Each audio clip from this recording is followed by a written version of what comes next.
Ça y est, la version de GPT 5.4 est sortie il y a quelques jours. C'est la mise à jour la plus importante d'OpenAI depuis le lancement de la série GPT-5. On va voir ce que ça change concrètement, les nouveautés, les nouvelles fonctionnalités de ce modèle super attendu. On parle maintenant d'agents autonomes. Ce ne sont plus des outils qui répondent à des questions, ce sont des systèmes qui reçoivent des objectifs et exécutent eux-mêmes, étape par étape, avec les outils qu'ils ont à disposition pour atteindre ces objectifs, sans qu'on leur dicte les actions à faire à chaque étape. C'est parti. Avant GPT 5.4, les différentes fonctionnalités et capacités les plus importantes de ChatGPT étaient éparpillées un peu dans différents modèles. On avait pour le code GPT 5.3 Codex, qui permettait de développer des programmes, des sites, des applications, etc. Donc pour vraiment le développement. On avait un modèle dédié pour le raisonnement, résoudre des problèmes complexes. On avait des workflows pro qui étaient là pour vraiment la partie entreprise et réservée uniquement aux pros. À présent, GPT 5.4 regroupe toutes ces capacités dans un seul modèle accessible à tous les abonnés payants. Il l'appelle aussi le Frontier modèle. Dans le langage OpenAI, ça veut dire que c'est juste leur modèle le plus puissant à ce jour, toutes catégories confondues. Donc tous ces changements, ils méritent d'être soulignés parce que c'est la première fois qu'OpenAI, dans un modèle généraliste, regroupe ces trois capacités.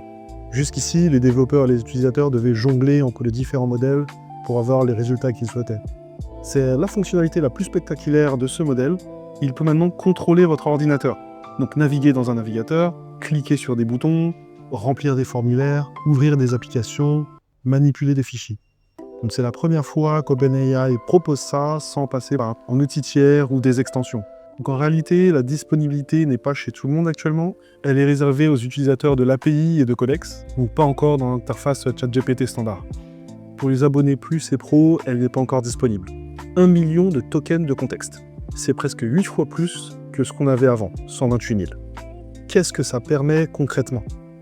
Avec 128 000 tokens de contexte avant, on pouvait chercher un gros document ou une conversation complexe. Mais avec 1 million, on charge une codebase entière, pouvoir des moires d'échange en une seule requête. Pour les débutants, qu'est-ce qu'un token ?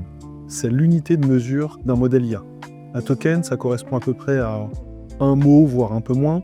Donc 1 million de tokens, on l'estime en général à 750 000 mots.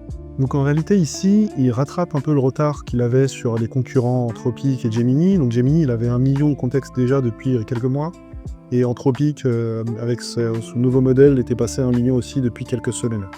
Donc là, OpenAI rattrape le retard sur la fenêtre de contexte.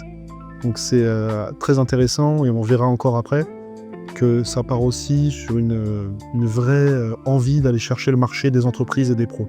Le processus cognitif, donc là c'est la fonctionnalité qui est la plus intéressante ou disons la plus concrète au quotidien. Le modèle vous montre son plan de réflexion avant de vous répondre. Donc on a la planification visible, vous voyez exactement les étapes qu'il va à chaque fois construire avant de vous répondre.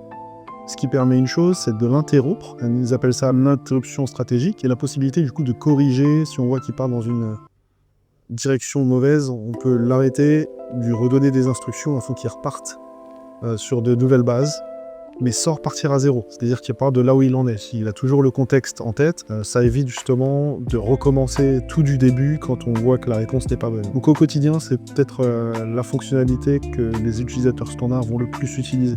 Donc la grosse différence avec ce qu'on avait avant, c'est qu'avant, il fonctionnait plutôt en boîte noire, c'est-à-dire qu'on lui pose une question, il réfléchit un peu dans son coin, il nous produit la réponse. Là, on a vraiment les étapes et ce qui se passe sous le capot. Ici, on parle de token efficiency. Qu'est-ce que c'est ? C'est la réduction de tokens nécessaires pour exécuter certaines tâches. Donc là, OpenAI déclare moins 47% de réduction de tokens pour les tâches complexes. À voir dans les faits, mais l'idée c'est de dire on réduit les coûts et pour les utilisateurs et pour nous OpenAI, dans le sens où si vous faites une tâche complexe avant, une tâche complexe qui prenait, je dis n'importe quoi, 30 000 tokens, là elle en prendra 15 000 pour le même résultat. C'est ça qui est très important, c'est qu'on réduit le nombre de tokens, mais pour le même résultat qu'on avait avant. D'accord ? Donc ça se traduit évidemment par des réponses plus rapides et puis des coûts très réduits pour les entreprises qui utilisent en général l'API. Autre paramètre très important, et c'est là où on voit qu'ils vont vraiment chercher le marché des entreprises, c'est qu'ils annoncent une fiabilité renforcée et une chute inédite du taux d'hallucination. Les hallucinations, qu'est-ce que c'est ? C'est quand un modèle invente une information.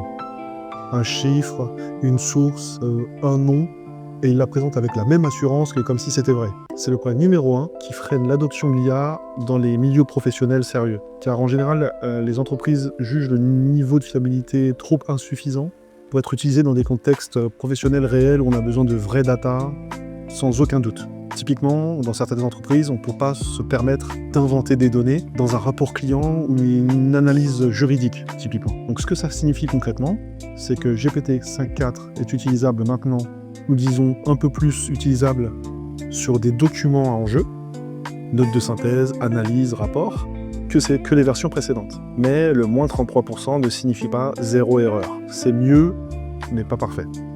Ici, un petit récapitulatif sur les nouveautés. Donc on a vraiment une vision OpenAI qui veut aller faire les entreprises, donc ultra professionnelles. On a du contrôle d'ordinateur natif. On a l'augmentation du million de tokens, la token efficiency qui est très améliorée. La partie thinking qui peut être arrêtée et ajustée en direct. La réduction des hallucinations et des erreurs. Et un focus et une cible qui est vraiment professionnelle. Là, on s'attaque aux entreprises et c'est clair et net. Ils ont du coup segmenté en deux. On a GPT 5.4 Thinking qui est disponible aux abonnés plus et supérieurs avec le raisonnement interactif, transparence cognitive dont on a parlé juste avant. Et on a le GPT 5.4 Pro qui est là réservé au plan pro, entreprise et aux API. C'est plutôt pour les tâches qui nécessitent beaucoup de puissance de calcul. Alors dans quel cas vous aurez besoin de l'un ou l'autre? Si dans votre quotidien vous utilisez ChatGPT et que vous n'avez pas de cas où vous avez des réponses qui durent plus de 10 à 15 minutes sur des tâches complexes, le thinking suffit largement. Si vous avez de ce type de cas où vous voyez que le modèle réagit au bout de 10 à 15 minutes, là, GPT Pro est peut-être plus intéressant pour vous. En termes de coût, on est sur le thinking à $20 par mois. Et sur le 5.4 Pro, on est sur du $200 par mois. Donc là, on est vraiment sur une version majeure, c'est-à-dire que c'est pas juste des petites modifications graduelles. Là, on est vraiment sur un changement de paradigme avec des capacités natives de contrôle, les raisonnements, la fiabilité éprouvée, etc. Donc là, on est vraiment sur une avancée majeure. Si vous avez des questions, n'hésitez pas à les poser en commentaire si vous voulez qu'on fasse des tests plus approfondis sur ce nouveau modèle. Ou si vous avez des idées d'autres vidéos que vous voulez voir, mettez en commentaire, on répond à tous les commentaires, et on se dit à bientôt. Ciao!